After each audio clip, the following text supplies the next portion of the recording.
में आपका स्वागत है।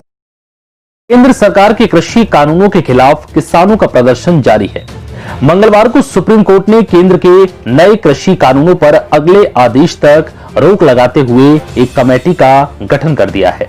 इस कमेटी में किसान नेता भूपेंद्र सिंह मान, कृषि वैज्ञानिक डॉक्टर प्रमोद कुमार जोशी, कृषि विशेषज्ञ डॉक्टर अशोक गुलाटी और महाराष्ट्र के किसान नेता अनिल घनवंत शामिल हैं।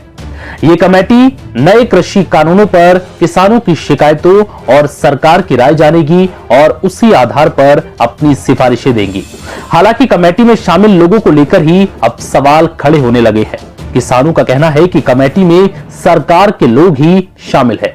हमने यह प्रेस को रिलीज करते हुए बताया था कि अगर सुप्रीम कोर्ट कल कोई कमेटी बनाता है मीडिएशन के लिए, वो कमेटी हमें मंजूर नहीं होगी।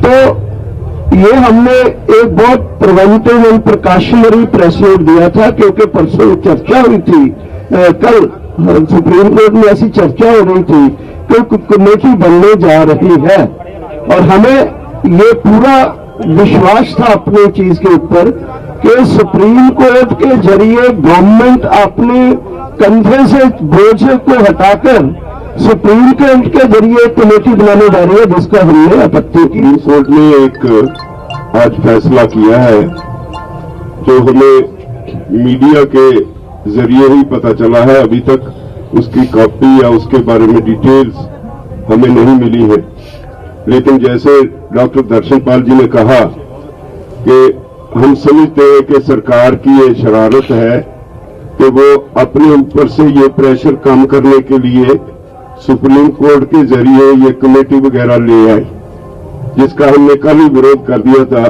कि हम ऐसी कमेटी के सामने पेश नहीं होंगे।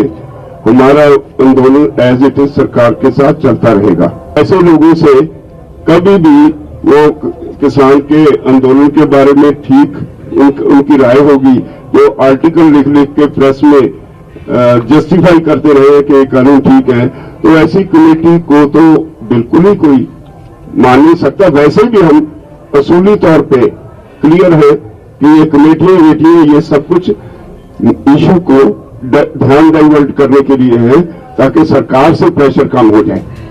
किसानों को सुप्रीम कोर्ट की कमेटी पर बिल्कुल भरोसा नहीं है, जैसा कि आपने सुना भी।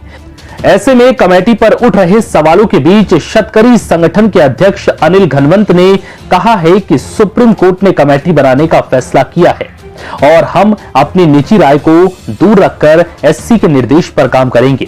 किसानों के संदेह के सवाल पर अनिल घनवंत ने कहा कि मैंने तीनों कानूनों का समर्थन नहीं किया। कानूनों को लेकर हमने कई ऑब्जेक्शन किए थे। उन्होंने कहा है कि हमारा संगठन पिछले 40 सालों से लड़ रहा है। उसे आजादी चाहिए, उसे व्यापार की आजादी चाहिए, उसे टेक्नोलॉजी की आजादी चाहिए। सरकार ने जो कदम उठाए हैं वो किसानों के पांव की बेड़ियां तोड़ने की कोशिश है।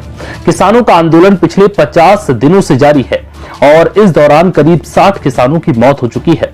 अनिल घनवंत ने कहा है कि आंदोलन कहीं तो रुकना चाहिए और किसानों के हित में एक कानून बनना चाहिए।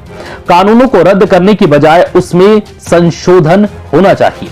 आंदोलनकारी किसान नेताओं को कमेटी के साथ कार्य करके अपनी बात रखनी चाहिए।